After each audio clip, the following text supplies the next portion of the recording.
Bonjour à toutes et à tous. Bienvenue dans votre émission d'actualité, directement depuis le studio 2 de Corbeau News Centrafrique. Aujourd'hui, nous allons plonger dans un communiqué qui fait grand bruit en Centrafrique. Pour décortiquer ce sujet brûlant, je suis accompagnée de notre journaliste d'investigation, Arsène Feïmonazoui. Bonjour Arsène. Bonjour Adèle, c'est un plaisir d'être là pour décrypter cette information capitale. La coordination des organisations de la société civile pour la paix en Centrafrique, la COSIPAC, vient de publier un communiqué vraiment percutant, le 1 par entrée centre, code autre par signé, par son coordonnateur national, un certain petit Delphin Koto. Et laissez-moi vous dire que ce texte est un véritable coup de massue. Un coup de massue, Arsène, c'est ce qu'on entend. Qu'est-ce que la COSIPAC reproche exactement au pouvoir de Bangui ? La société civile dénonce un acharnement contre Anissé Georges Dologuélé, le chef de file de l'opposition. Mais ce n'est pas tout, Adèle. Ce communiqué dresse également un constat effroyable des urgences socio-économiques et sécuritaires qui ravagent notre pays. C'est un réquisitoire complet et ça commence par une tragédie. Une tragédie, Arsène ? De quoi s'agit-il ? Il s'agit du drame de Zamboi. La COSIPAC a d'abord tenu à présenter ses condoléances aux familles des victimes de l'éboulement mortel survenu le mardi 8 août 2026 à Zamboi, dans la préfecture de la Nana-Mambéré. Des pluies intenses ont provoqué ce désastre. Mais au-delà de la compassion, l'organisation interpelle vertement les autorités. Pour la COSIPAC, décréter une journée de deuil, c'est bien, mais ce n'est absolument pas suffisant. Pas suffisant ? Qu'attend-il alors, Arsène ? Car on ne peut pas se contenter de pleurer les morts quand on voit l'état déplorable de certains sites.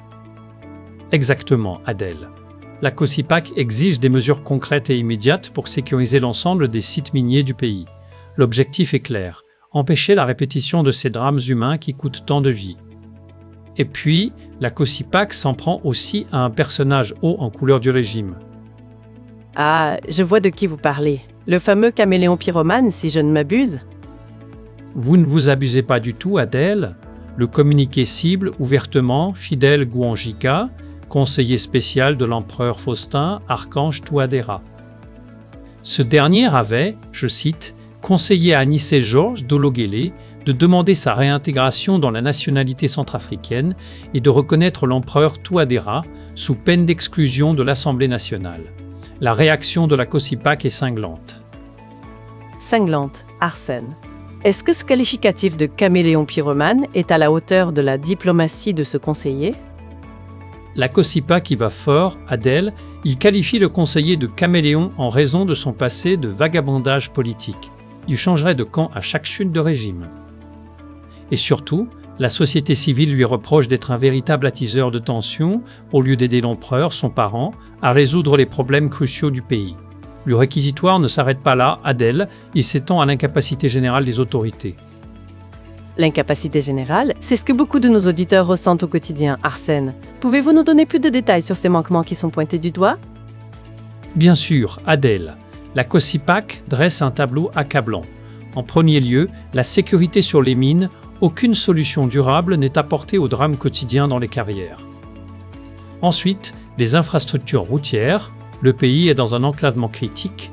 Les camions mettent plus d'1 mois pour atteindre des villes comme Bangassou, Délé, Birao ou Bria. 1 mois pour rejoindre ces villes ? C'est absolument effarant, Arsène. Comment un État peut-il laisser ses routes dans un tel état alors que ce sont les artères économiques du pays ? C'est une véritable honte. C'est une réalité douloureuse, Adèle. Et ça ne s'arrête pas là. Les services de base sont défaillants, incapacité récurrente à fournir de l'eau potable et de l'électricité à la population. Et le pire, c'est la cherté de la vie et la faim qui déciment nos concitoyens. L'envolée du prix du carburant fait flamber les produits de première nécessité, ce qui pousse plus de 70% des Centrafricains à manquer de quoi manger chaque jour. Plus de 66% de la population qui manque de nourriture au quotidien, Arsène. C'est tout simplement inacceptable. Et pendant ce temps, le dictateur Faustin Archange Touadéra continue de refuser tout dialogue politique, n'est-ce pas ? Exactement, Adèle. Alors que des dirigeants voisins, comme Mahamat Déby Kaka Itno au Tchad, ont su décrisper la crise en libérant l'opposant Succès Masra, le pouvoir de Bangui s'enfonce dans l'intransigeance. Et la COSIPAC ne manque pas de rappeler à l'ordre d'autres institutions. Ah, le Conseil constitutionnel. Que lui reproche la COSIPAC, Arsène? On lui demande de sortir de son mutisme, Adel. La COSIPAC lui enjoint de réaffirmer sa décision de décembre 2025 qui autorisait Dolo Guelleh à se présenter aux élections et à siéger à l'Assemblée nationale. Il ne doit pas attendre l'embrasement pour jouer aux sapeurs-pompiers. L'organisation appelle également les militants de l'URCA et Dolo Guelleh à la sérénité, à ne pas céder à l'intimidation ou à la cabale politique.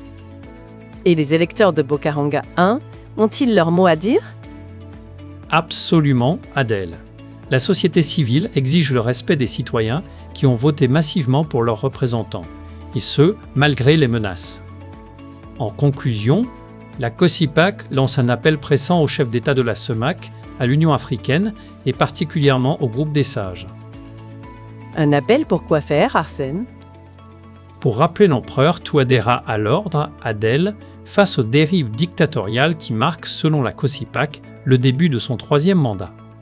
Le texte est très clair, il faut privilégier le dialogue et l'apaisement pour éviter que le pays ne bascule dans le chaos. Un message fort donc de la COSIPAC. Merci Arsène pour cette analyse précise. Cet article percutant a été rédigé par Alain Zilo, notre directeur de publication.